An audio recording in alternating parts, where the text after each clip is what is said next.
Bonjour à tous. Alors, j'explique, puisque c'est la première fois que je fais ça, j'ai décidé de faire sur ma chaîne une sorte de programme où j'inviterai exclusivement des philosophes ou des profs de philo ou des artistes ou des gens qui enseignent leur art pour leur poser des questions vraiment philosophiques et ou artistiques sur leur travail, que ce soit des personnes plus connues ou moins connues. Euh, Parce que l'idée m'est venue parce que je trouvais que quand c'était invité sur les plateaux ou autres, c'était plutôt pour parler soit de politique, soit c'est jamais très long parce que c'est plus de la pub euh, pour vendre des livres ou autre chose. Et donc j'avais des questions qui m'étaient venues pour certaines personnes qui, à ma connaissance, n'ont jamais été posées. Donc voilà, j'ai décidé de faire ça. Donc merci beaucoup à vous, Raphaël Antoine, d'avoir accepté. Avec plaisir, Chloé, toujours. Et bon, ça sert un petit peu à rien de, de vous présenter, mais en gros, vous avez été professeur de philosophie pendant plusieurs années, Oui, que ce soit pour des étudiants post-bac ou pour des élèves de première, de terminale, même des collégiens, je crois. oui, oui, des collégiens. J'ai même eu des élèves non pas de Ouais, maternelle, mais de primaire. ouais. Une grande fierté des élèves de CM1. Enfin, Et j'ai enseigné la philo sous toutes les formes oui, à la disponibles. radio, ça ne doit pas être évident d'ailleurs, les primaires. Mais maintenant, vous vous consacrez un petit peu plus à l'écriture Oui. et à l'écriture littéraire et pas seulement philosophique. Mhm. Mais voilà, ma première question sera sur la philosophie. Peut-être d'ailleurs que je vais poser cette question à chaque fois que j'inviterai des philosophes ou des profs de philo. Je vais partir en fait d'une citation de Gilles Deleuze sur la Mhm. philosophie, où il dit, un peu longue, où il dit: la philosophie n'est pas faite pour réfléchir sur n'importe quoi et elle n'est pas faite pour réfléchir sur autre chose. Je veux dire, en traitant la philosophie comme une puissance de réfléchir sur, on a l'air de lui donner beaucoup et en fait on lui retire tout. Car personne n'a besoin de la philosophie pour réfléchir. L'idée que les mathématiciens auraient besoin de la philosophie pour réfléchir sur les mathématiques est une idée comique. Si la philosophie devait réfléchir sur quelque chose, elle n'aurait aucune raison d'exister. Si la philosophie existe, c'est qu'elle a son propre contenu. Si nous nous demandons qu'est-ce que le contenu de la philosophie, il est tout simple, c'est que la philosophie est une discipline aussi créatrice, aussi inventive que toute autre discipline. La philosophie est une discipline qui consiste à créer ou à inventer des concepts. Et les concepts, ça n'existe pas tout fait, et les concepts, ça n'existe pas dans une espèce de ciel où ils attendraient qu'un philosophe les saisisse. Les concepts, il faut les fabriquer. Donc ma question, c'est est-ce que vous êtes d'accord avec cette définition? Qu'est-ce qui distingue le discours sûr de la philosophie? Et est-ce que la définition de fabriquer des concepts n'est peut-être pas elle-même un peu réductrice dans la mesure où travailler avec des concepts déjà existants, c'est déjà faire de la philosophie? Oui, je trouve ce texte, j'adore ce texte de Deleuze, moi. Je trouve ce texte absolument magnifique. C'est un texte magnifique. C'est le texte le plus intègre qui soit. C'est-à-dire que ce que Deleuze refuse, c'est l'utilitarisme de la philosophie. C'est le fait d'en faire l'outil ou l'adjuvant ou le lieutenant de toute autre discipline qu'elle-même, ce qui est une tentation ordinaire depuis des siècles. Parce que ce qui fait la gloire ou la singularité de la philosophie dans l'esprit des gens, c'est que précisément, elle viendrait doter ou doper toutes les autres disciplines d'une dimension réflexive qui lui serait indispensable parce que science sans conscience n'est que ruine de l'âme. Or, Deleuze prend le contre-pied de ça en faisant valoir qu'il y a une singularité à la philosophie, qu'il y a un langage spécifique à la philosophie, un univers propre à la philosophie. Et c'est vrai qu'on a ce sentiment-là quand on le lit. C'est-à-dire qu'on a vraiment le sentiment, quand on le lit, d'entrer dans un univers qui, qui parle d'une autre, mais pas à la façon d'une réflexion qui surplomberait notre univers pour le décrire, mais à la façon d'un spéléologue qui en fait se promène dans des logiques internes, dans des logiques intimes et qui aurait abandonné la position de surplomb. C'est une pensée amoureuse. Alors, il y a une limite à Deleuze, je trouve, c'est Deleuze. C'est-à-dire que un tel programme, une telle façon d'envisager la philosophie, une modalité tellement amoureuse de la transmission de la philosophie, qui culmine chez Deleuze dans l'anexactitude, c'est-à-dire ce juste milieu entre l'inexactitude qui est sotte et l'exactitude qui n'est pas moins bête, l'anexactitude, c'est-à-dire l'art d'être fidèle sans être identique. Deleuze est un génial lecteur de philosophes. Cette promesse, comment dire, on est un peu déçu quand on le lit lui-même. Moi, quand je lis Deleuze, j'ai toujours l'impression de tomber sur un paquet de gâteaux secs. Il n'est pas à la hauteur, si vous voulez. Enfin, il n'est pas à la hauteur. Comment dire ça? Je Comment? l'aurais aimé féerique. Voilà, je l'aurais voulu féerique. J'aurais voulu le lire comme on lit de l'héroïque fantasy et pas du tout, en fait. Voilà, je suis un peu. Le plat n'est pas à la hauteur de la recette. Mais en même temps, est-ce que sans tomber alors, ni Hmm. du côté de réfléchir sur, puisqu'il dit, il dit pas je suis philosophe parce que je fabrique des concepts, il dit je fais de la philosophie, c'est-à-dire que j'essaie d'inventer des concepts. Mais est-ce que on fait pas déjà de la philosophie quand on réfléchit, quand on utilise des concepts qui existent déjà, on réfléchit pas sur, mais on travaille avec ce qui a déjà été fait et on fait quand même de la Absolument. philosophie. Absolument, absolument, absolument. Et je ne suis pas sûr, alors je ne sais pas ce qu'il en penserait, mais enfin, j'imagine mal Deleuze être en désaccord avec l'idée qu'en somme, on entre en philosophie quand on découvre en soi Voilà. un questionnement que d'autres philosophes ont pris en charge avant nous. Est-ce qu'on invente un concept quand on fait ça? Oui, d'une certaine manière, au sens latin de invenio, si Oui, vous voulez. On le découvre, on le dévoile. Ce qui ne veut pas dire qu'il était là avant. Ça veut dire que le concept, l'apparition du concept est solidaire du geste même par lequel on dévoile sa présence. Et les deux sont inséparables, si vous voulez. C'est comme quand vous marchez dans un sentier en forêt et que vous avez le sentiment, enfin que vous marchez au milieu de la broussaille et que vous avez paradoxalement, parce que c'est le chemin que vous empruntez, le sentiment de suivre un sentier.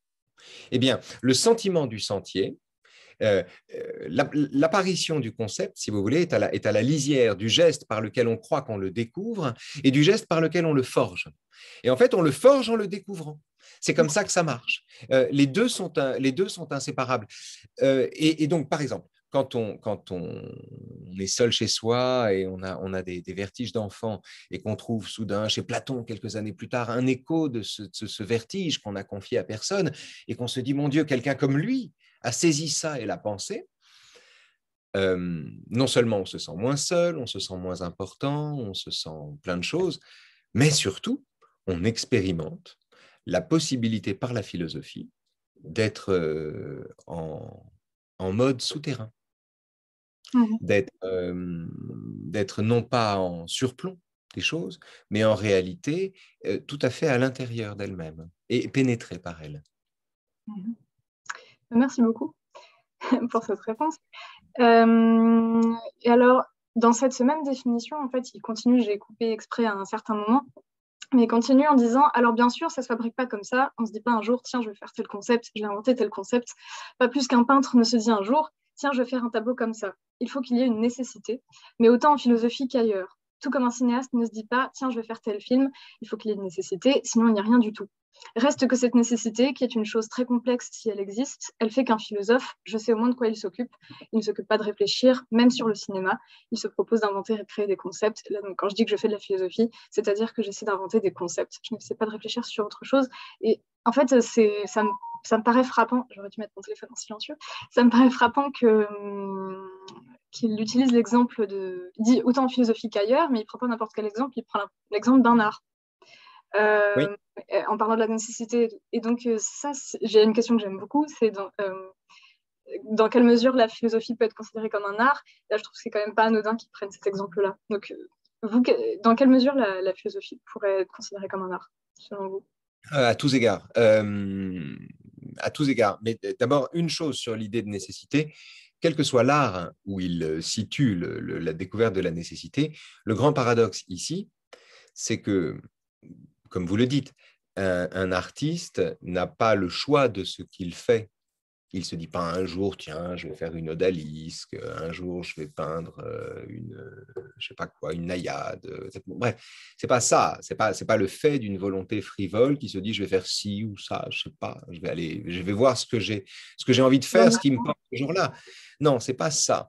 C'est l'expérience d'une nécessité en laquelle il n'a pas le choix et en laquelle, paradoxalement, il trouve sa plus haute liberté. Et ceci est le paradoxe fondateur, c'est-à-dire que c'est le moment où il n'y a pas plus libératoire que le renoncement à une volonté frivole qu'on appelle libre arbitre au profit de l'expérience selon laquelle on est déterminé. C'est ça la nécessité. C'est-à-dire qu'on est à un niveau ici d'interprétation qui dépasse de très loin l'opposition sommaire, et alors là pour le coup surplombante et en surface, de la nécessité et de la liberté. Les deux ne s'opposent pas du tout ici, mais en réalité les deux se nourrissent. Et ils le font de plein de façons. J'ai oublié votre question parce que c'était bien, je voulais vous dire autre chose. C'était sur la philosophie qui peut être un art, parce il prend cet exemple-là. Oui, la philosophie comme art, voilà, c'est ça. Oui, oui, bien sûr. Si vous voulez, il y a plusieurs façons d'envisager ça. Par définition, elle est un art au sens où elle est une technique, c'est-à-dire au sens aristotélicien du terme. C'est-à-dire au sens où faire de la philosophie, c'est exercer sur le mode de la prudence, le courage de renoncer à des valeurs absolues. C'est considérer que les affaires humaines ne relèvent pas de la raison pure. Et donc, c'est faire son deuil d'une résolution absolue, métaphysique, ultime, des problématiques complexes et mêlées ou souillées de hasard et de contingences qui nous sont données, si vous voulez. Faire de la philosophie, c'est naviguer à vue dans un monde qui fonctionne comme un ballon de rugby, pour le dire aussi simplement. Alors, que ce monde nous apparaisse sur le mode d'un ballon de rugby parce que nous n'avons pas la possibilité d'en comprendre la totalité des enjeux ou des nécessités à l'œuvre, c'est possible. Reste que dans l'action quotidienne, dans la vie quotidienne, dans ces rapports de force qui sont instaurés entre les gens et qui n'exigent aucun théorème pour être compris, qui n'exigent que l'expérience, faire de la philosophie, c'est très exactement faire son deuil des valeurs absolues pour consentir à, comment dire, changer ses désirs plutôt que l'ordre du monde, tout simplement. Et en cela, on peut parler d'elle comme d'un art. Mais on peut aussi parler d'elle comme d'un art dans la mesure où la philosophie porte en elle la nostalgie d'une singularité dont ses propres outils la privent. C'est-à-dire, faire de la philosophie, c'est employer des concepts pour se donner à saisir une matière si fine que les concepts sont toujours des moufles pour y parvenir. Vous pensez mal le singulier à concept. Vous êtes mal outillé en philosophie pour saisir ce qu'on appelle une singularité, ce qu'on appelle la singularité, ou pour penser la contingence. Souvent, d'ailleurs, les philosophes de la contingence ont un style qui est lui-même altéré par la contingence. C'est très difficile d'être le penseur rigoureux de la contingence, sans être soit dans le déni de la contingence par le style qu'on emploie, soit à l'inverse d'être contaminé par la contingence au point de devenir illisible. La philosophie est un art, c'est-à-dire que c'est une façon d'être qui veut être également une façon de savoir. Et donc, c'est le papillon de Jean Kelevitch ou le spectateur engagé de Raymond Aron. Voilà, c'est pour ça, mais c'est la même figure. Le papillon de Jean Kelevitch, il est trop près de la flamme, il est brûlé par elle. À trop d'être, on finit par mourir. Il est trop à distance, il ne sent pas sa chaleur. Et donc, être et savoir en même temps, c'est tout l'enjeu. C'est tout l'enjeu de ce jeu d'équilibre que la philosophie instaure avec la réalité. Le spectateur engagé de Raymond Aron, c'est la même histoire. Il faut avoir un pied dans le réel et un pied et conserver malgré tout l'ambition de penser au-delà de soi-même. Eh bien, en cela, on peut parler encore une fois d'un art, mais le troisième sens, encore une fois, j'en reviens à l'idée de singulier, c'est l'idée selon laquelle le langage en philosophie finit toujours par s'estomper à la lisière du réel. C'est l'idée de Clément Rosset, c'est-à-dire c'est l'idée que plus la langue s'approche du monde, moins on trouve les mots pour le dire. Et ceci est l'indice d'un échec fondamental, consubstantiel de la philosophie qui échoue face au roman, face à la poésie et surtout, aux yeux de Rosset, face à la musique, à restituer ce qui relève de la réalité. La philosophie excelle à dire tout ce qui est délirant, mais elle reste coite devant le réel sans artifice. Ça fait une parfaite transition pour la suite, justement, parce que c'est sur cette idée de conceptualité. En fait, la philosophie fonctionne par concept, ce qui n'est pas le cas de l'art. Et je pense qu'on est un peu d'accord sur le fait que l'art conceptuel, c'est pas très intéressant. Et justement, vous avez parlé de la beauté en art en disant que la beauté est ce qui permet à l'art de ne pas être mis au service d'une autre cause que lui-même. Vous parlez du réalisme socialiste ou du narcissisme dans le cas de l'art contemporain. Et moi, je suis plutôt d'accord, mais est-ce que la beauté est réellement une condition sine qua non de l'art pour qu'il ne soit soumis qu'à lui-même? Et bien sûr, on parle de l'œuvre et non du modèle ou du sujet, hein. Mais mettons que les sens de l'art, s'il y a un sens à parler des sens de l'art, soit avant tout de modifier le regard, de déplacer les préjugés, donc, même si ça c'est plutôt la philosophie, mais on a vu qu'il y avait des liens. Ce qui est la vision de Duchamp, par exemple, il y a des œuvres contemporaines qui font ça et dont le but n'est pas d'être belle. Mais si on n'appelle pas ça de l'art, alors on appelle ça comment? Parce que c'est pas toujours n'importe quoi. Ce sont des œuvres plus intéressantes que belles. En quelque sorte, ce sont des concepts formulés en action, en expérience. Et donc, comment décrire ce type d'expérience autrement que par le nom d'expérience artistique ou esthétique qui touche à la sensibilité, même si elles ne sont pas forcément belles, ni dans le modèle, ni dans la représentation? Est-ce qu'on peut vraiment évacuer aussi facilement le fait que si l'art dépend de la beauté, quoi. Oui, il y a plusieurs catégories Beauté. de problèmes là-dedans. Ouais. Il y a d'abord le fait que, paradoxalement, ce qu'on a appelé l'art contemporain est spontanément un art conceptuel pour une raison très simple, c'est que c'est un art démocratique. C'est un art qui repose sur le sentiment qu'une égalité des droits ouvre sur une égale compétence à produire de l'art. Donc, à l'entrée de la FIAC, on peut faire son petit Kandinsky. Chacun est invité ainsi. Et on croit de cette façon célébrer une sorte d'individualisme démocratique et de liberté collective en nantissant artificiellement les individus du sentiment qu'ils sont eux-mêmes géniaux parce qu'ils ont le droit de l'être. Et le résultat de ça est double. C'est une prolifération des œuvres au nom du droit qu'on se donne d'en produire et évidemment une prolifération totalement hermétique de l'œuvre, Ouais. c'est-à-dire des œuvres qui se rendent hermétiques. Et c'est ça qui est intéressant, c'est de voir le progrès de l'hermétisme avec la démocratisation du geste. Plus on en produit, moins on y entrave quoi que ce soit, pour le dire simplement. Il y a là un lien, à mon avis, très, très, très puissant entre le fait de se rendre opaque et le fait de se prendre pour un artiste. Or, donc, à partir de là, dans ces conditions-là, évidemment, la tentation est grande de réhabiliter tout simplement la capacité à faire de la beauté, c'est-à-dire les vieux débats classiques, la question de savoir si la beauté dépend de la beauté d'un modèle ou si la beauté dépend de la belle forme que l'on donne à un modèle hideux, peut-on faire de la beauté avec une charogne, etc., etc., toutes ces questions-là.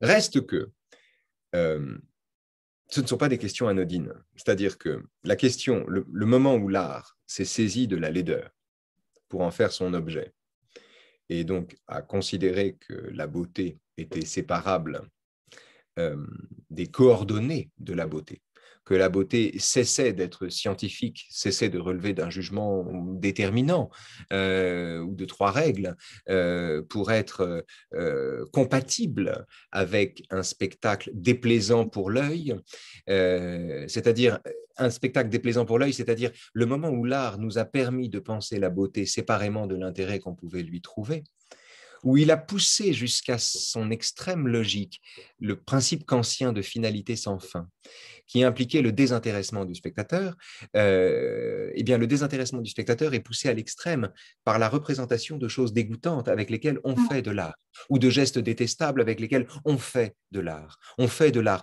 non pas par complaisance, mais au contraire parce qu'il y a de la beauté là, dans la mesure où, de la même manière qu'un concept, si vous voulez, l'apparition d'un concept est solidaire du mouvement par lequel on le découvre, eh bien, il y a de la beauté dans le geste par lequel on se saisit de la laideur. Et donc, je trouve que ce qu'on a appelé l'art contemporain peut facilement évacue rapidement la question de la beauté ou se vit facilement comme révolutionnaire en croyant qu'il suffit d'évacuer la question de la beauté, parce que la question de la beauté ne s'évacue pas si simplement, si facilement, et la façon dont elle était traitée auparavant me paraît incroyablement plus féconde. Parce que Reste un art, si vous voulez, reste un point à mon sens, qui est à la lisière du situationnisme, à la lisière de la solidarité entre l'œuvre elle-même et le geste qui lui donne le jour, et à la lisière du génie de la provocation, il y a des figures comme Pinoncelli, par exemple, ou comme d'autres, dont l'art est inséparable de l'existence, mais qui arrivent à faire un peu plus qu'eux-mêmes, malgré tout. Et qui sont là dans un régime qui est celui, je crois, majoritairement de la provocation. Or, ce régime-là est indispensable. C'est-à-dire qu'au-delà de l'académisme provocateur des gens qui vous font penser, soi-disant, en vous expliquant que vous êtes manipulé par le régime de la marchandise et dont j'ai rien à foutre parce que j'ai l'impression qu'on me fait la morale, il y a des êtres dont l'intégrité dans le geste me paraît en elle-même exemplaire. Banksy, Banksy, peu importe,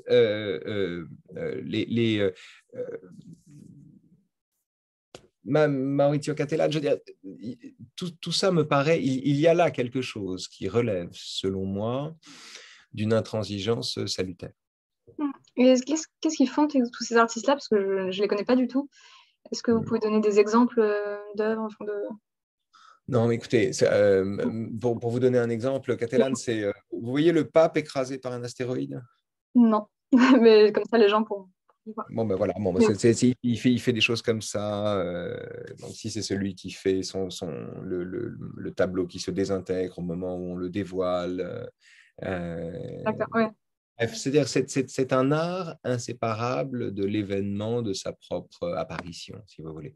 C'est un art, un peu comme les sculptures de Tinguely qui se détruisaient en apparaissant, c'est un art inséparable du geste par lequel on le dévoile et qui confie à l'éphémère d'un instant la charge démesurée d'en assurer l'éternité. C'est un art pop, si vous voulez. C'est comme les fans de musique, si vous voulez. Ils aiment non pas telle chanson des Stones, ils aiment telle version des Stones à tel concert. C'est ça qui compte pour eux. Eh bien voilà, c'est un art qui est inséparable des conditions même de son émergence. Et donc là, on peut parler de beauté, en fait. À mon avis, on peut parler de beauté, c'est-à-dire qu'on peut parler de réalité, on peut parler d'expérience, tout simplement. On peut parler d'expérience. Mais on est là aux antipodes d'un académisme de la subversion sous le régime duquel on vit aujourd'hui et qui vous obligeait, par exemple, il y a quelques années à Avignon, à faire des mises en scène où tout le monde finissait à poil, sinon vous passiez vous-même pour Pudibon. C'est-à-dire on est aux antipodes d'un art dogmatiquement progressiste, ou bien qui croit qu'il suffit de tomber les vêtements pour être impudique ou provocateur. On est aux antipodes de cela. On est dans une forme d'intégrité dans la démarche qui, à mon avis, est la seule chose qu'on puisse retenir précisément du geste contemporain. De faire n'importe quoi, parce que j'ai le souvenir là, de ma mère qui me raconte qu'à une époque, enfin dans ces mêmes années, il y avait des opéras qui consistaient à, par exemple, éplucher des carottes sur scène et à pousser des cris. Enfin, voilà, je comme ça, quoi. J'ai pas vu ça. On n'a pas le même âge, votre mère et moi. Non, je sais. Mais dans les... Bon, ça, c'est chevauché. Mais voilà, ce genre de choses bizarres. Mais là, c'est dans le milieu de la musique aussi, donc c'est peut-être... il n'y avait pas grand monde qui avait accès, mais voilà, éplucher des carottes sur scène.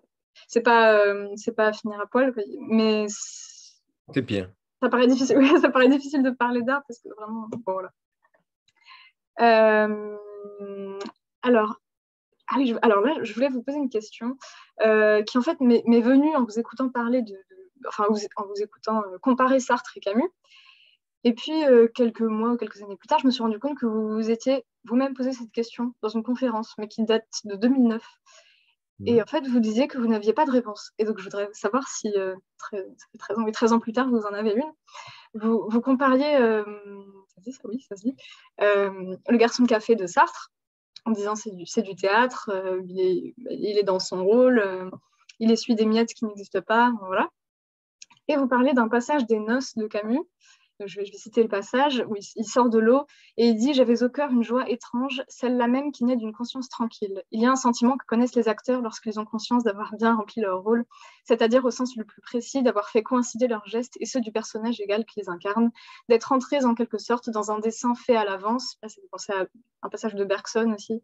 Et qu'ils ont d'un coup fait vivre et battre avec leur propre cœur. C'était précisément cela que je ressentais. J'avais bien joué mon rôle. J'avais fait mon métier d'homme. Oui, la phrase, j'avais bien joué mon rôle, j'avais fait mon métier d'homme.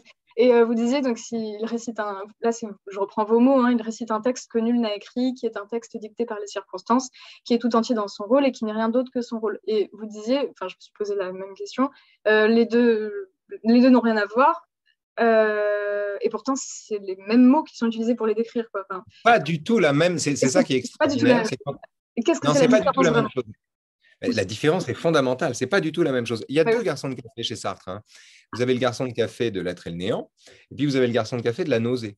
C'est pas le même. Mais il est aussi important, je crois, dans son dispositif. Bon, le garçon de café de l'être et le néant, on le connaît, c'est celui effectivement qui saute aux yeux de Sartre parce qu'il découvre qu'il essuie les miettes, enfin comment dire, qu'il essuie la table toujours de la même façon sans se soucier de l'endroit où se trouvent les miettes. Et donc il se dit, tiens, il essuie la table pour essuyer la table. Et puis après, il voit qu'il met son plateau en équilibre un peu instable, il se dit, tiens, c'est bizarre, pourquoi en équilibre instable, pourquoi il dit ça comme ça, pourquoi il met sa serviette comme ça, etc. etc. Et il comprend qu'il joue au garçon de café. Parce qu'il se déguise en l'idée que les autres se font de lui, il est tout entier sous le regard des autres, il est dans son rôle. Il est dans le rôle que d'autres ont écrit pour lui. Ce faisant, Sartre identifie là une sorte d'adhérence à sa propre identité, c'est-à-dire de consentement à la chosification par le regard d'autrui, consentement à sa propre réification, où l'on trouve le plus grand confort. C'est aussi le confort du salaud, celui qui se regarde dans la glace et qui trouve qu'il a fait des bonnes choses dans sa vie, et content de son bilan. C'est le gros plein d'être. Sartre n'aimait pas les gros, pas par grossophobie, mais parce qu'il n'aimait pas, si vous voulez, il voyait dans le bedon la métaphore de la satisfaction de soi, de la mortifère, de la mortifère satisfaction de soi. Et justement, tout ça pour dire qu'il y a un deuxième garçon de café dans la nausée. Monsieur Fasquelle, il s'appelle. Monsieur Fasquelle, il sert les clients, il est jovial, il est rougeaud, il est bedonnant, et il a cette phrase, il ça va comme ça, monsieur, etc. Et puis quand les clients s'en vont, vers 14h45, monsieur Fasquelle, il s'assoit sur un banc du café, et il s'assoupit assis, et il s'endort. Quand il n'a plus de spectateurs, cet homme s'endort. Et là, Sartre décrit un personnage, si vous voulez, la lumière qui s'en va à l'instant, la lumière qui s'éteint quand le regard s'en va. Et donc, c'est exactement le même dispositif, c'est-à-dire le garçon de café énergique de la coupole est dopé par le regard des clients ou le regard qu'il présume, puisqu'on est probablement tôt le matin, mais peu importe, il est déjà dans son rôle et les clients sont déjà là, qu'ils soient là ou non. Alors que le second, lui, il s'éteint tout simplement quand les clients ne sont pas là, mais c'est la même chose, ils sont l'un et l'autre dans leur rôle. Et ça, c'est une modalité du théâtre qui veut que, en somme, nous interprétions à merveille le rôle que d'autres écrivent pour nous, c'est-à-dire que nous coïncidions avec ce qu'ils veulent qu'on soit, avec ce qu'ils imaginent que nous sommes, à la façon de l'épicier, comme ceci vous convient-il, ce sera tout. Ces phrases qui ne veulent rien dire, mais qui disent tout en vérité, qui disent vous avez bien affaire à un épicier. C'est la phrase de Sartre géniale, un épicier qui rêve est gênant pour la clientèle. Je ne sais plus comment il dit ça, c'est merveilleux. Pareil pour le soldat, évidemment, à plus haut titre. Et de l'autre côté, on a dans Nos un jeune homme qui s'est baigné, qui a plongé dans l'eau, qui a ensuite expérimenté le dessèchement de sa peau, la lumière, les jeux de lumière sur le sable, qui a marché au milieu des ruines, qui a bu des menthes fraîches, qui a probablement fait l'amour entre les rochers et qui, à la fin de la journée, se retrouve sur un banc plein d'une joyeuse lassitude. Et à partir de là, se sent la conscience tranquille, mais pas la conscience tranquille à la façon de celui qui contemple son passé et qui se rengorge du passé qu'il a eu et qui se dit c'est merveilleux tout ce que j'ai fait jusqu'à présent. Non. Le genre de conscience tranquille qu'il éprouve, c'est la conscience de celui qui a été toute la journée le contemporain de lui-même, c'est-à-dire toute la journée qui ne sait jamais dans la journée compliquer le présent avec le futur ou avec le passé, c'est-à-dire qui ne s'est pas posé de mauvaises questions. Il a passé une journée véritable, il a véritablement vécu aujourd'hui. Il peut dire de lui-même qu'il a vécu dans la mesure où il ne s'est jamais compliqué la vie. Et le texte qui lui vient à ce moment-là, le texte qu'il récite, ne lui est pas dicté par le regard des autres et par le goût de se déguiser en carte postale sur son banc, etc. Non. Le texte qu'il récite à ce moment-là est écrit sous la dictée d'un bien-être qui confine à la joie, c'est-à-dire à la satisfaction consistante qui accomplit, qui correspond non pas à la fierté, mais au pur plaisir d'exister. C'est ça qui est en jeu. Et derrière ça, il y a deux façons de faire du théâtre. Soit on est le pantin d'un metteur en scène, d'un regard d'un spectateur, le cabot d'un spectateur. Soit on est, côté Camus, l'interprète qui ne peut jouer que des rôles qui, d'une certaine manière, lui ressemblent, ou qui ne peut pas mentir, enfin, comment dire, qui aurait le sentiment de mentir en étant à contre-jeu. Je ne sais pas. Après, je ne suis pas certain que la première version ne produise pas du meilleur théâtre que la deuxième, parce qu'après tout, c'est du théâtre. Mais bon, ça, c'est encore une autre histoire. Il y aurait une différence à faire entre le théâtre et les acteurs. Je pense que Camus a un théâtre d'acteurs, alors que Sartre est un auteur de théâtre. C'est un peu différent. Et ce qui est frappant, c'est qu'il parle d'un dessin fait à l'avance. Il entre dans un dessin fait à l'avance, et pourtant, ce n'est pas un dessin fait par les autres. C'est ce que je vous disais du Sentier. Rien n'a été écrit. Et pourtant, il sait qu'il marche dans ses pas. Ouais, contemporain. Ah ouais. Il n'y a aucun sentier. Et pourtant, il a le sentiment de le voir apparaître. L'apparition du sentier est contemporaine du geste par lequel nous l'empruntons. C'est le fameux paradoxe aristotélicien. C'est en forgeant qu'on devient forgeron. Ouais, mais tu forgerais pas si tu l'étais pas déjà. C'est la question même d'un caractère. Qu'est-ce qu'un caractère? Sinon la rencontre d'une essence, certes, mais d'une essence poreuse, avec des circonstances dans la vie qui forgent un caractère. Mais qu'est-ce qui a fabriqué le caractère? Est-ce que ce sont les circonstances ou est-ce que c'est la constitution qui a rencontré ces circonstances? Le fait que nous n'ayons pas tous le même caractère quand nous avons eu la même vie tendrait à prouver que la complexion de chacun a un rôle, incontestablement, dans le caractère qu'on a. Mais ce rôle est inséparable de la rencontre avec les phénomènes eux-mêmes. Eh bien, c'est la même chose ici avec l'apparition du sentier ou avec le jeu de l'acteur, qui récite un texte qui n'existe pas. Mais pourtant, qu'il a pourtant incontestablement le sentiment de réciter. Ça fait penser à Shakespeare, là, Men and women are merely players. Je ne sais même plus comment elle commence cette citation. All the men, all the stage, and all the men and women merely players. They have their exits and their entrances, and one man in his time plays many parts, his acts being 7 ages, etc. Mais ce qui est intéressant dans le monologue de Jacques le Mélancolique, là, donc, les 7 âges de la vie, c'est que Shakespeare confie à la mélancolie, à l'un des personnages les plus mélancoliques de ses comédies, le soin de contempler le monde comme si c'était une scène de théâtre. C'est-à-dire que il fait comme si la porte d'accès vers le sentiment de la théâtralité des choses était confiée à la mélancolie. Et c'est un peu trompeur dans la perspective shakespearienne. C'est-à-dire qu'on a fait de ce personnage la quintessence de la pensée de Shakespeare, du théâtre shakespearien, parce que c'est un théâtre qui se présente lui-même comme un théâtre, c'est le théâtre dans le théâtre, etc., etc. Mais en l'occurrence, le personnage qui dit « le monde entier est une scène de théâtre » est un personnage qui le dit par mélancolie, parce qu'il a sous les yeux le panorama de toute existence humaine qui va de l'enfance braillarde au 7e âge où on n'a plus de dents et où on est à poil et où on va mourir. Eh bien, qu'il ait confié ça à un mélancolique montre bien que ce n'est pas le moment où Shakespeare dit le plus que le monde est une scène de théâtre. Il le dit bien davantage dans Hamlet, quand il fait du théâtre dans le théâtre, ou bien dans Le songe d'une nuit d'été, ou dans maintes pièces, mais plus que là, à mon avis. D'accord. Merci beaucoup encore. Alors, vous parlez aussi, alors dans une autre conférence où vous parlez beaucoup de Rosset, en le comparant avec... en disant qu'il était dans la lignée de Pascal, de Bergson, tous ces philosophes-là. Et à un moment, vous avez parlé de mystère et vous reprenez en disant que vous auriez dû parler d'énigme parce que vous disiez, donc, le point commun de ces philosophes, c'est qu'ils considèrent l'existence même des choses comme énigmatique, que l'existence, c'est la seule énigme et non mystère qui demeure parce qu'il n'y a plus de pourquoi, etc. Parce que en gros, c'est la philosophie de ceux qui ne démontrent pas l'existence de Dieu. Mais du coup, est-ce que ça ne relève pas plutôt du mystère que de l'énigme, puisqu'il n'y a rien à résoudre, ni qu'on puisse résoudre? Et en fait, je pense à Éric Emmanuel Schmitt, qui, lui, est devenu croyant par une expérience mystique, un peu comme Pascal, il appelle ça nuit de feu. Et lui, justement, il parle de mystère, puisqu'il raconte qu'il fait crédit qu'il ne sait rien de plus qu'avant, mais que maintenant il habite le monde avec confiance, etc. Et qu'il blâme ses propres limites s'il ne comprend pas le monde et non le monde lui-même.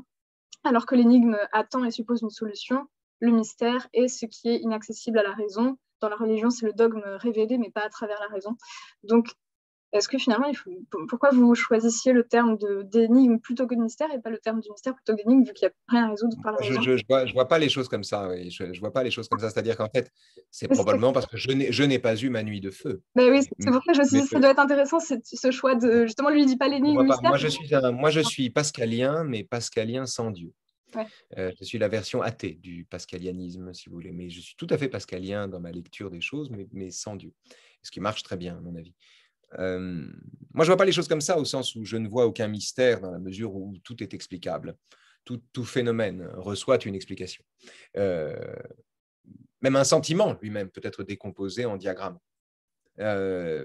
Mais, en revanche, c'est ça que je veux dire, c'est qu'une fois qu'on a décomposé en data le sentiment qu'on éprouve, par exemple, on n'a rien dit du sentiment. Et donc, il reste du sentiment tout ce qu'on peut en dire quand on oublie précisément les outils de l'explication.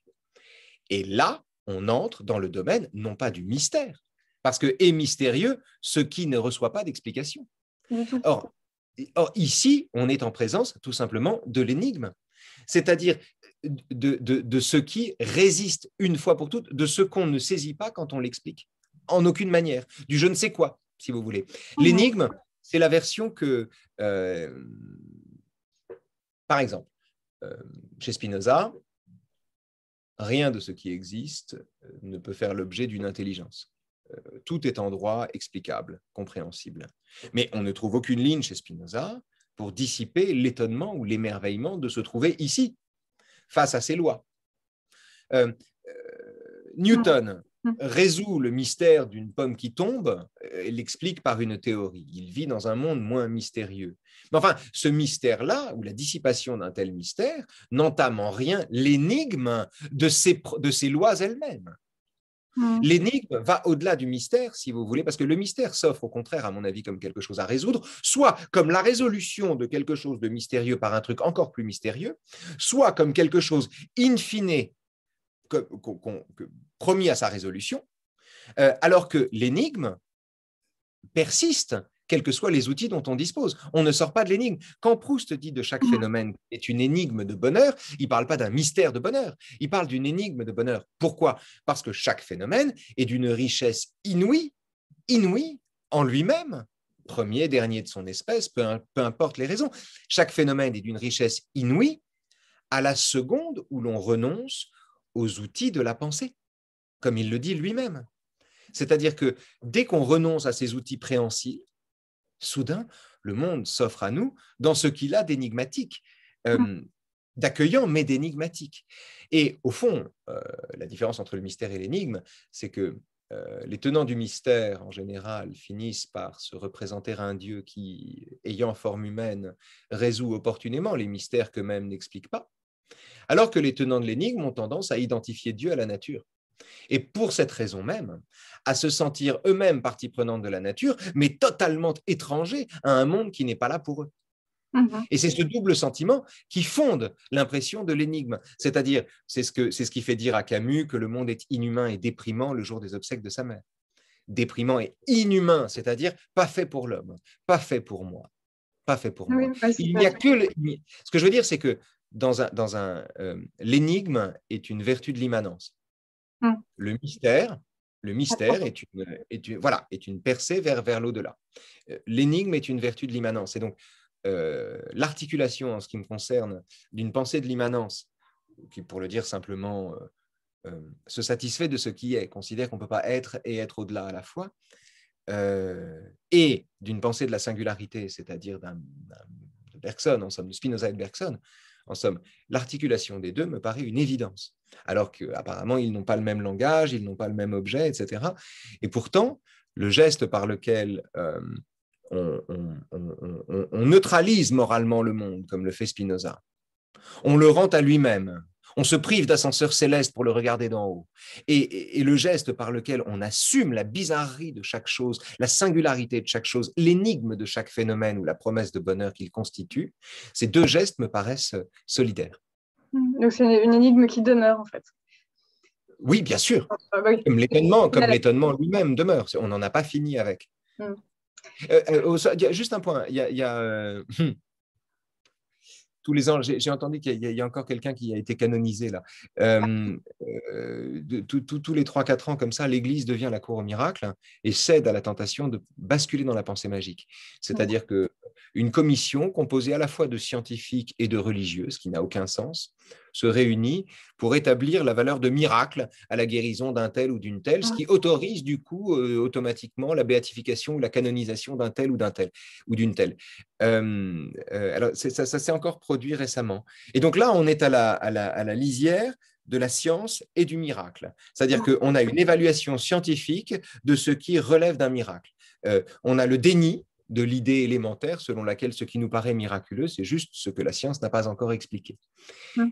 L'oubli par l'Église qu'il n'y a jamais existé, qu'il n'y a jamais eu dans l'histoire de toute éternité le moindre phénomène magique et contre nature, anti-naturel ou bien contrevenant aux lois de la nature. Il n'y a jamais eu un seul phénomène qui contrevient aux lois de la nature.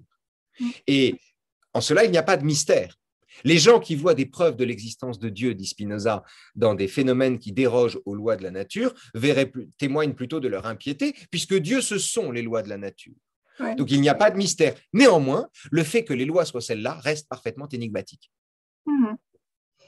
Oui, c'est pour ça que quand j'entendais dire Eric Emmanuel Schmitt que maintenant il faisait crédit et qu'il accusait ses propres limites si on ne comprenait pas quelque chose, plutôt que le monde lui-même, en fait, ça me paraît plutôt votre vision qui fait ça, puisque là, on se dit c'est parce que nous, on ne connaît pas, mais en fait, c'est juste nous qui avons des limites.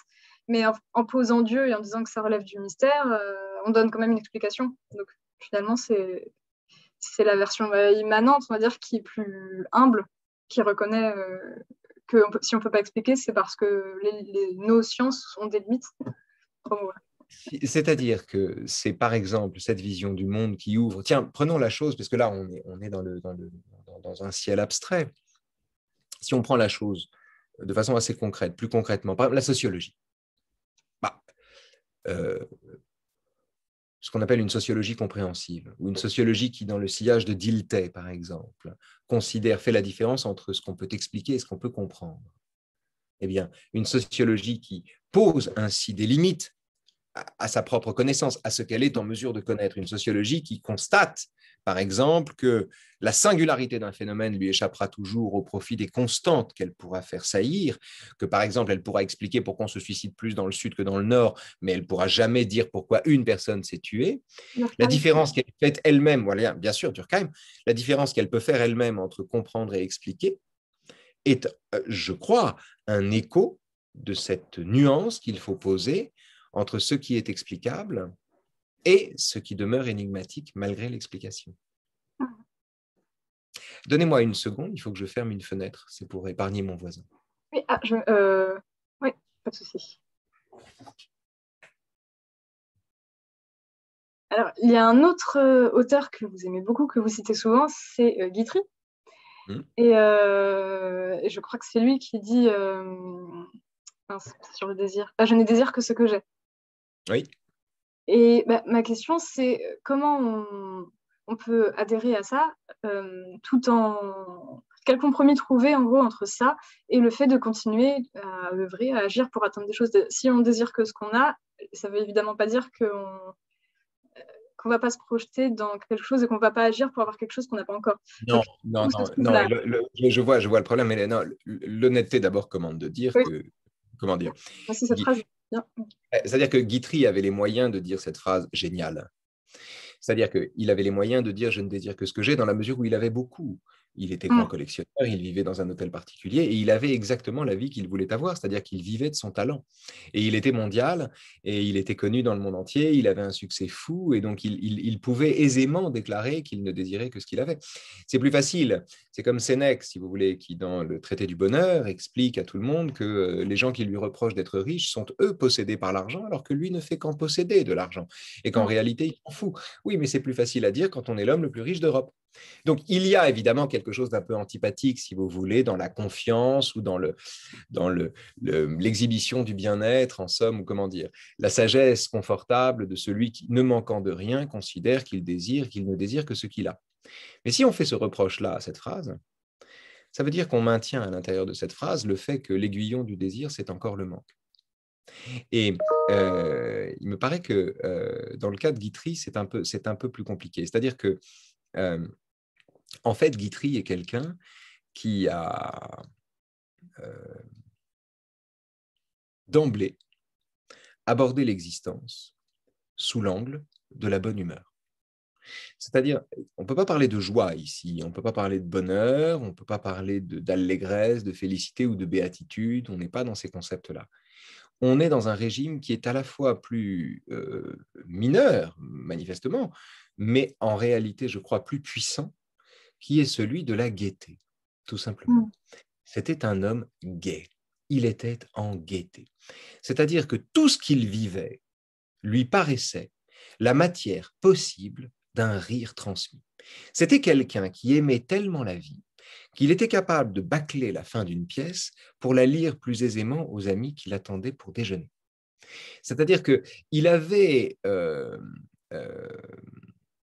l'existence était tellement indissociable du bonheur d'en faire des pièces de théâtre qu'en somme, on est en présence ici d'une sorte de plénitude et qu'il y a, à mon avis, dans la capacité de Guitry à ne désirer que ce qu'il a, quelque chose qui relève davantage de la sagesse de Montaigne, qui consiste à danser quand il danse ou à dormir quand il dort, c'est-à-dire l'ultime expérience d'être le contemporain de soi-même. Donc voilà, il y a cette dimension-là. Par ailleurs, désirer ce qu'on a n'est pas du tout une façon de renoncer à ce qui nous manque ou de ne pas œuvrer pour que les choses aillent mieux. Désirer ce qu'on a, c'est répondre à ce qui nous est imposé par la capacité de le vouloir. C'est investir ce dont on a hérité d'une volonté qui... comment dire, c'est s'approprier ce qui nous a été donné, tout simplement.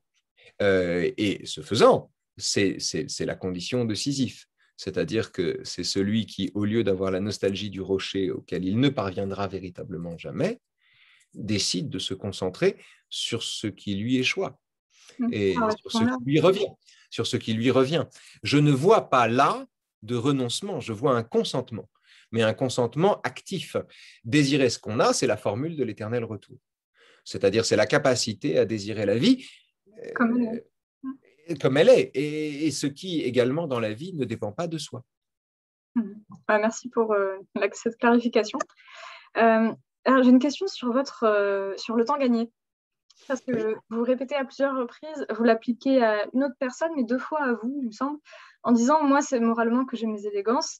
Vous reprenez Cyrano. Je vais juste citer ce passage. Il y a le vicomte qui dit « ces grands airs arrogants, un hobereau qui n'a même pas de gants et qui sort sans ruban, sans bouffette, sans gants. » Sans hanse.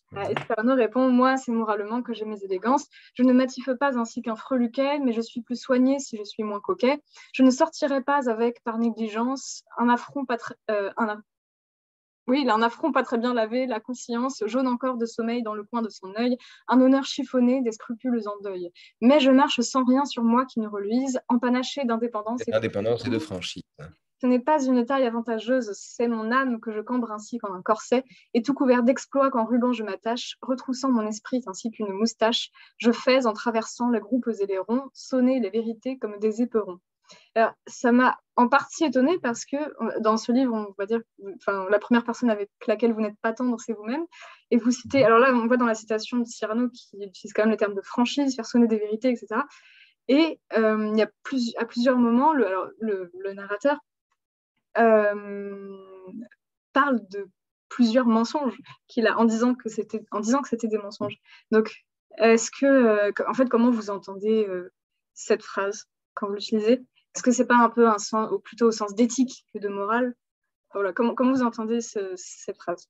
Moi, c'est moralement. Non, c'est que en fait, la trajectoire du temps gagné conduit le narrateur d'un comportement qui lui est dicté par la peur le plus souvent, ou par le sentiment d'inappartenance, en somme, au lieu où il se trouve, à la conquête progressive ou à l'appropriation progressive de désirs qu'il n'a pas eu et qu'on lui a proposé et qu'il a fini par faire sien. Et parmi ces effets-là, il y a la découverte en lui de la possibilité du courage. C'est-à-dire, en réalité, c'est ça qui se joue. C'est-à-dire que on n'est jamais assez courageux, on est toujours lâche une fois de trop. C'est Jean Kelevitch qui l'a dit, il avait raison et c'est comme ça. Néanmoins, au creux même de la lâcheté, la possibilité du courage peut apparaître à quiconque soudain décide que ça suffit comme ça. Et c'est là qu'on conquiert, me semble-t-il, le droit de dire tout simplement c'est moralement que j'ai mes élégances. C'est-à-dire que ce n'est pas exclusif d'avoir des comportements misérables. Ce n'est pas ça qui est en jeu là-dedans. Ce qui est en jeu, c'est la capacité, face à une adversité très volumineuse, eh bien, soudain, de se redresser en vérité. C'est le sentiment qu'il y a plus important que sa propre sûreté. Alors, Cyrano appelle ça le panache ou l'honneur. Moi, je parlerai tout simplement de la survie. Il paraît que le courage, en fait, c'est, comment dire, c'est les moments de la vie où la survie impose même le sacrifice de soi. Enfin, peut aller jusque-là. Et là, on gagne peut-être le droit de dire c'est moralement que j'ai mes élégances. Merci beaucoup. Ah oui, alors autre chose que je vous ai entendu dire plusieurs fois, c'était que vous n'étiez pas dialecticien. Alors, du coup, j'ai regardé pour les définitions. La première, c'est celle de Socrate. Ça dit ensemble des moyens mis en œuvre dans la discussion en vue de démontrer, réfuter, argumentation, raisonnement, une dialectique rigoureuse. Donc, c'est au sens de la rigueur logique. Donc, j'imagine que ce n'est pas en ce sens. Et le deuxième sens qui est donné, c'est marche de la pensée reconnaissant le caractère inséparable des propositions contradictoires, thèse, antithèse, que l'on peut unir dans une synthèse. Exemple, la dialectique de Hegel, la spiritualiste. Donc là, on pense à Sartre, thèse, antithèse, sous-thèse, donc c'est peut-être plus en ce sens. Est-ce que vous pouvez expliquer en quel sens vous n'êtes pas dialecticien? Oui, je ne suis pas dialecticien j'ai compris que je ne l'étais pas depuis la lecture du Nietzsche et la philosophie de Deleuze, où vraiment cette lecture a pour effet de déshégélianiser le travail sur Nietzsche. Moi, j'étais jusque-là pétri de Jean Granier, de Nietzsche et le problème de la vérité, qui avait beaucoup dialectisé la pensée de Nietzsche, qui l'avait hégélianisé. Et je découvre en lisant Nietzsche et la philosophie, à ce moment-là, une autre façon de penser Nietzsche et surtout la possibilité d'une affirmation qui ne s'offre pas comme une négation. Voilà, la possibilité d'un esprit affirmateur, d'un esprit véritablement affirmateur, la possibilité de la plénitude. Et par exemple, et c'est un schéma qu'en réalité on trouve très profondément en commun, à mon avis, chez toute une tradition qui va de Plotin jusqu'à Pascal ou jusqu'à Jean Kelevitch, et de l'autre côté, une tradition qui va d'Épicure à Spinoza. C'est-à-dire que c'est un monde qui prend acte du fait de l'existence en premier. C'est-à-dire qui renoue avec l'intuition présocratique que l'existence précède les raisons de la pensée, les raisons qu'on s'est données de la pensée. Ça, c'est le secret d'une pensée non dialectique. C'est-à-dire que c'est une pensée d'emblée, c'est une pensée de la plénitude. C'est la raison pour laquelle Clément Rosset aime tant Parménide. C'est ce que j'allais dire. C'est exactement ça. Il aime tellement Parménide parce que Parménide est en amont de l'introduction platonicienne du non-être à l'intérieur de l'être et donc de la naissance de la dialectique, de la naissance du discours, par là même de la naissance de l'ambition par la philosophie de résoudre les problèmes. Alors qu'une pensée antidialectique est une pensée qui tient les problèmes comme des objets féconds, plus que comme des obstacles à dissiper ou à dissoudre, ou à résoudre. Des énigmes. Et donc, on trouve, je crois, une communauté de pensée très puissante entre Parménide, Spinoza, Rosset, c'est-à-dire une communauté affirmative. Nietzsche étant peut-être le meilleur porte-parole, le plus indiscipliné, mais incontestablement le meilleur porte-parole de cette façon d'être, qui est une façon de penser, par opposition à laquelle on trouve évidemment la construction du logos, la construction du discours platonicienne. Mais et l'ambition dialectique d'aller de l'illusion à une moindre illusion. Le meilleur exemple qu'on puisse donner, c'est l'opposition qu'il y a entre un dialogue socratique et le neveu de Rameau. Voilà. Le neveu de Rameau est une gambade, est une balade poétique et musicale qui se promène, qui comme les pensées, suit la première catin qui lui vient comme une idée, voilà, alors que les dialogues de Platon sont structurés par l'ambition malgré tout de progresser dans la pensée et de ne pas en être au même point à l'arrivée, au départ. Bref, je ne suis pas dialecticien, je suis nietzschéen, je suis spinoziste, je suis camusien. Je suis camusien. Par exemple, ma façon à moi d'être camusien et de ne pas être dialecticien, c'est de considérer que la révolte ne résout pas l'absurde. Oui. Au contraire, c'est par l'approfondissement de l'absurde, de l'expérience qu'on peut faire de l'absurde, qu'on trouve la révolte. C'est la spéléologie encore qui sert de guide ici. La révolte ne résout pas l'absurde et l'amour ne résout pas la révolte. Il ne s'agit pas de résolution. Il ne s'agit pas de tenir chaque moment de la pensée de Camus comme autant d'étapes qui conduiraient à l'étape suivante, si vous voulez, qui serait le marchepied d'une étape suivante. Non, c'est au contraire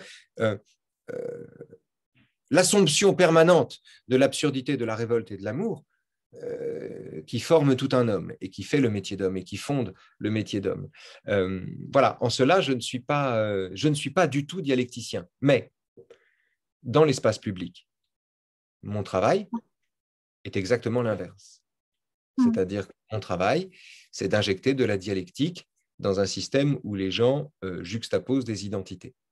C'est-à-dire que dans un monde où les gens veulent s'opposer, je dois ménager, c'est le boulot du prof, les conditions de possibilité d'une contradiction, c'est-à-dire construire entre deux individus qui se regardent en chien de faïence la passerelle qui leur permet de communiquer, c'est-à-dire nantir leurs opinions d'une valeur argumentative. Et donc, je suis, de ce point de vue, d'ailleurs, toute ma vie, je me suis dit que j'étais plus prof de philo que philosophe, mais peut-être que je suis philosophe après tout. C'est-à-dire qu'il y a une différence, en tout cas, entre ce à quoi j'adhère profondément, c'est-à-dire la pensée de Spinoza et sa variante bergsonienne et rossettienne, et la pratique au quotidien de la dialectique socratique, sous sa forme la plus académique en vérité, et dans l'espace public. En tout cas, ce qui est certain, c'est que le rôle que je me suis donné dans l'espace public n'a rien à voir avec ce à quoi moi j'adhère en profondeur. Ça me fait rire parce qu'on revient, vous parler de rôle que vous êtes donné, et du coup on revient à la question de départ avec Camille et ça. Oui, parce que je ne sais pas d'ailleurs si c'est un rôle que je me suis donné ou si c'est un rôle que je n'ai pas eu le choix de me donner. Il me paraît que c'est plutôt le contraire. C'est-à-dire qu'en fait, quand je suis entré dans l'arène, j'ai découvert tellement de sottises et tellement de mauvaise foi que l'éthique de prof a pris le dessus sur sur l'entomologiste, sur le peintre. Alors, je vous rassure tout de suite, il ne reste plus qu'une ou deux questions. J'ai dit que je ne parlerai pas beaucoup de politique, mais il y a une question qui s'en rapproche quand même un petit peu. C'est alors, comment en douter, rester dans la nuance, sans tomber dans ce que vous et Nietzsche appelez le socialisme, c'est-à-dire le oui d'accord, mais enfin tout de même,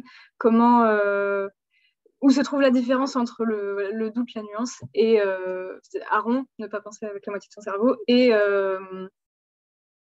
lui en même temps. Voilà. Oui, bien sûr. C'est-à-dire, en fait, bien des gens se présentent comme nuancés alors qu'ils ne sont que pondérés.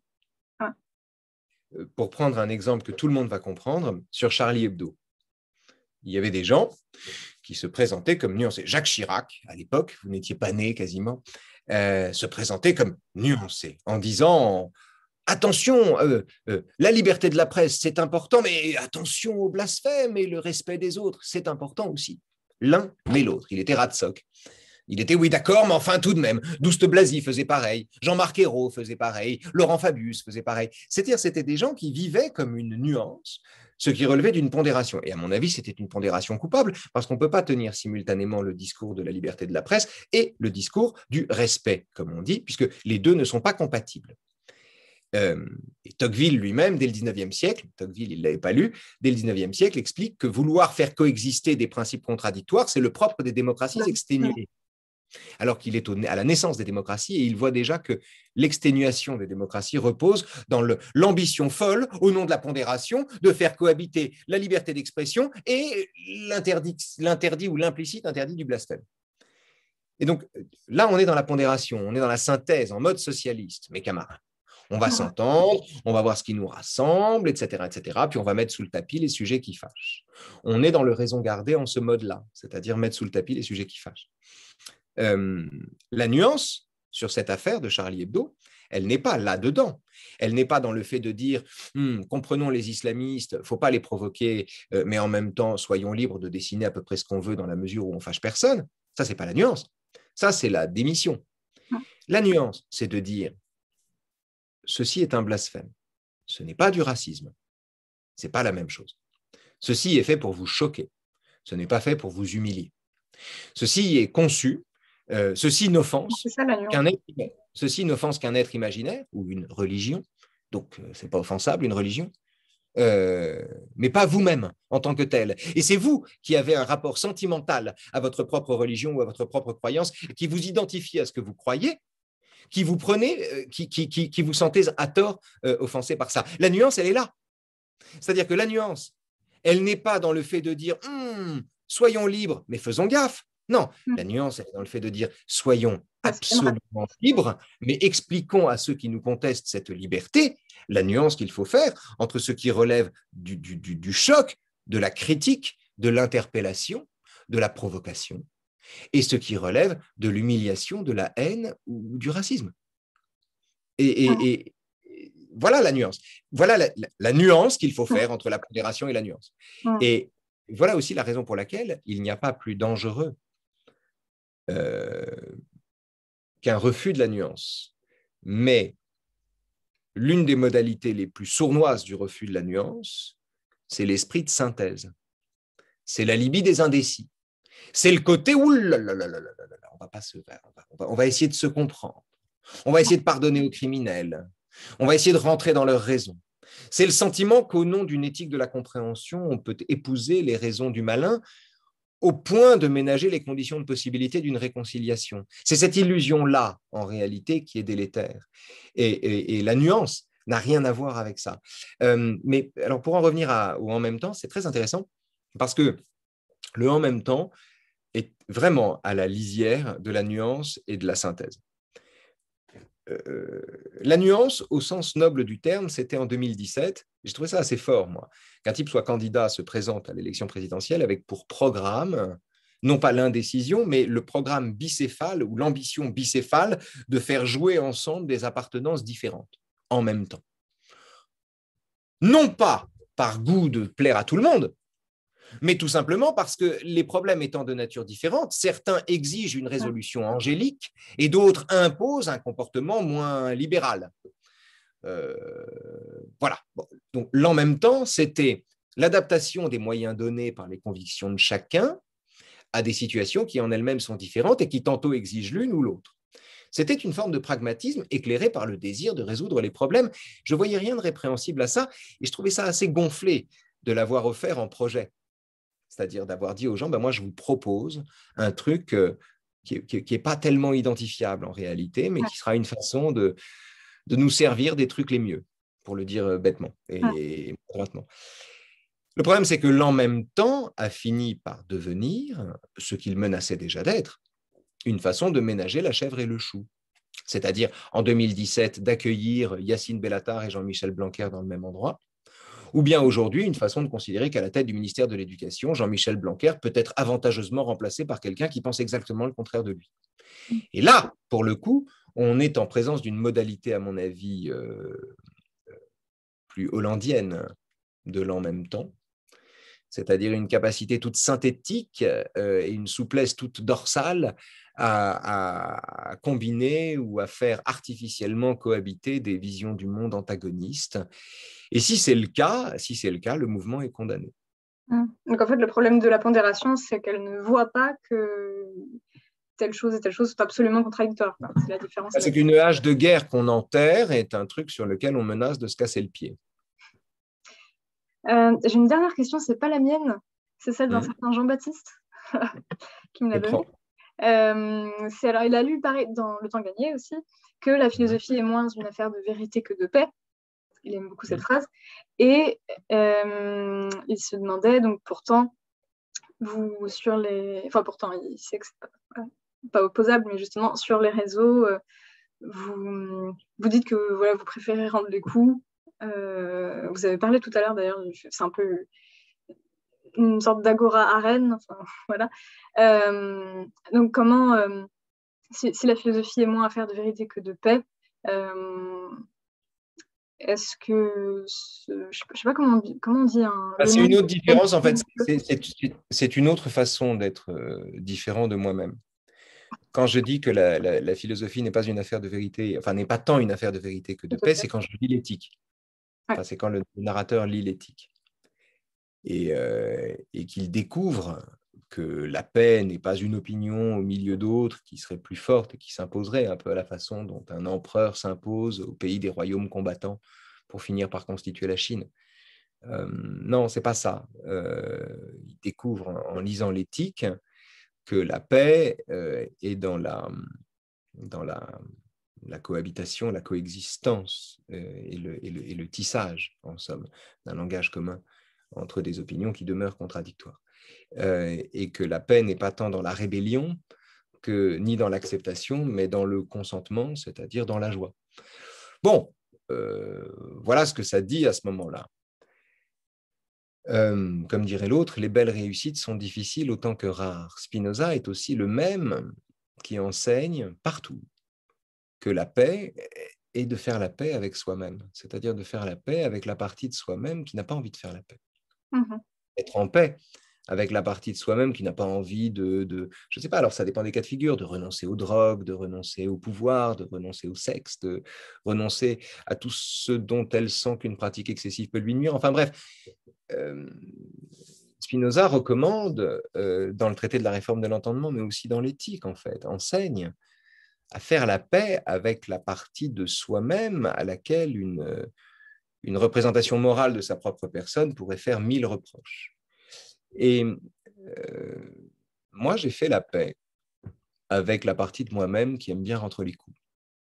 C'est-à-dire qu'après avoir longtemps considéré que c'était en soi une défaite de rendre les coups, et qu'il fallait sortir du combat, qu'il fallait s'abstraire du combat, j'ai fini par me dire qu'il y avait quelque chose d'un peu spécieux derrière cette position romantique, ou d'un peu romantique derrière cette position spécieuse, et en tout cas quelque chose d'insatisfaisant dans la mesure où j'étais encore démangé par quelque chose. Et en réalité, ce quelque chose, c'est tout simplement que, comme dit Camus, j'ai besoin d'honneur, je ne suis pas assez grand pour m'en passer. Donc, je rends les coups. Je rends les coups. Alors, je n'ai pas dit que je rendrai indéfiniment les coups. Ce n'est pas la question. Je dis juste que accepter de rendre les coups qu'on reçoit, c'est déjà une victoire sur soi-même. Enfin, en fait, soit il faut faire ça, soit il faut vraiment ne plus éprouver le besoin de les rendre. Mais si on éprouve le besoin de les rendre et qu'on ne les rend pas, c'est pas... Vous avez tout dit. C'est exactement ça. C'est exactement ça. Exactement ça. C'est-à-dire que, comme dirait l'autre, la sagesse est hors de portée, mais on fait un pas vers elle quand on accepte qu'elle est hors de portée. Voilà. Ben, merci beaucoup du coup, de m'avoir accordé ça. J'espère Merci beaucoup. J'espère qu'en coupant le live, je ne vais pas perdre la vidéo, c'est très délicat, mais voilà. Surtout, il ne faudrait pas que ça arrive. Et juste une dernière question. Est-ce qu'il y a quelqu'un que vous aimeriez bien voir sur ce programme? Je pense que j'ai demandé ça à tout le monde.